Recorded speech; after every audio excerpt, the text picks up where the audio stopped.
Have you ever wondered what your pain might have to do with anxiety? Why is pain experienced as dangerous and something to avoid? And can anxiety lead to chronic pain? Here you get the answers to the point where we stand today. And it might not be how you think it works. So stick with me to the end to get all the answers. Hi, I'm Gideon from Pain.Pause.Live. I'm a pain psychologist and sufferer from chronic pain myself. Please be reminded that this video is for educational purposes only and doesn't substitute medical treatment or therapy. So let's get to it. Pain and anxiety are best buddies. No, really. They always show up together, and this makes a lot of sense when we deal with acute pain, since acute pain is always associated with a threat for our body and with our survival. It's very wise to get out of the situation that's threatening as soon as possible, so your body can heal. In other words, it makes no sense to leave your hand on a hot stove, because the injury would get way worse. So our fear and stress system has to be involved to save us from more harm. And your brain learns this. In the example above, you experience it when you get cautious the next time you approach something hot and you probably won't touch it. With chronic pain, it's quite different. In most cases, we don't have an acute injury, illness, or damage in our bodies. I know, it feels like a structural damage, but mostly it isn't. We get to this later. If you want more information like this, just click or tap on the subscribe button down here and leave us a comment so we know if this is useful for you. Just in short, because I already did a video on it, you find it up here. Your body has several survival systems. One is pain to deal with the damages to the body. The next one is anxiety and stress to evade potential dangers and to stay alive. While there are also others like nausea, I'd like to stick with the first two in this video. As I said in the beginning, pain and anxiety are very, very close to each other. And when the sensation of pain is triggered in your brain, the structures that are associated with fear and stress also start to work. Actually, they are located in the middle part of your brains, which is called the limbic system. And there is especially one part which is associated with fear and stress, the amygdala. When we experience fear and stress, it's no fun. Now, what we know today is that not only the pain can fuel the fear, but also the fear can fuel the pain. Meaning, the more fear we experience, the more stress we experience, the more dangerous the pain is perceived by us. The more intense you will experience it. And what gets really nasty is that all this functioning won't stop in the case of chronic pain. Furthermore, often enough, the overall emotional burden in chronic pain increases, so that the fear is increasing over time, and by this, the pain gets more and more.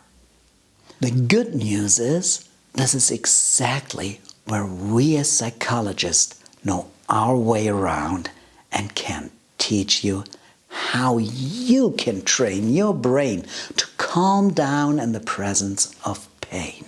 This is one fundamental part of our program in Pain.Pause.Live. For more information, just get our newsletter. The link is down here in the description. From fear to pain. When working as a psychotherapist in Germany, very often people come to consultation with fear problems. What made me curious was that a whole bunch of them also complained about back pain, headaches, or shoulder and neck pain. Sometimes it's also an aching belly, and all the doctors won't find anything for a diagnosis. They then often tell the clients that this must be something psychological. As you can imagine, and maybe you experienced it yourself, most people feel like a malingerer because they complain about something that shouldn't be there. But if you understand the workings in our brains, it's not only plausible and real, but also very, very understandable. One survival system triggers the other.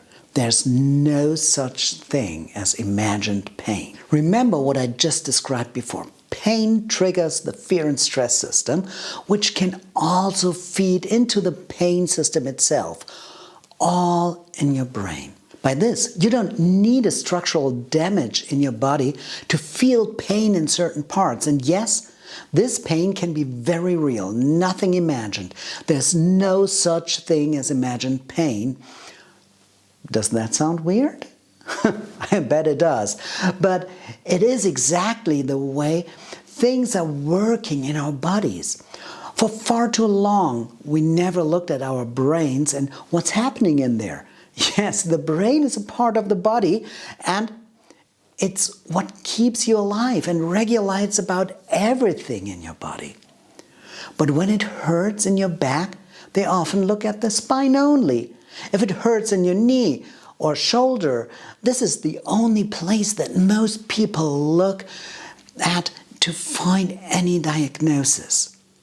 With this little knowledge you have by now, my friend, you are already closer to the truth than a lot of professionals.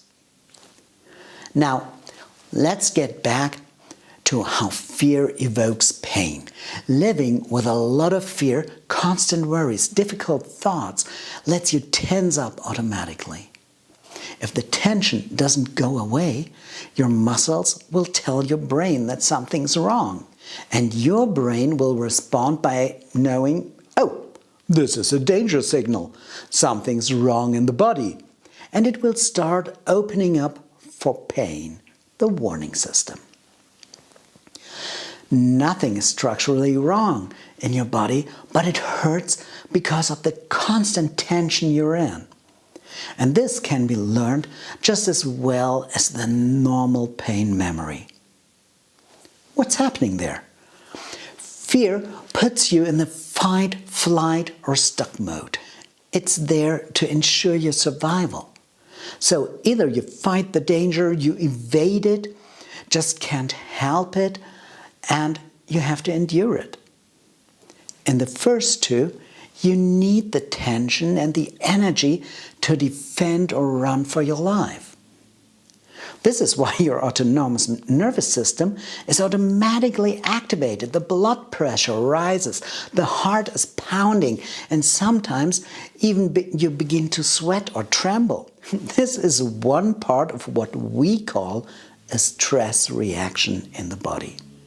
And like in pain, this is very handy if there's a real and acute danger.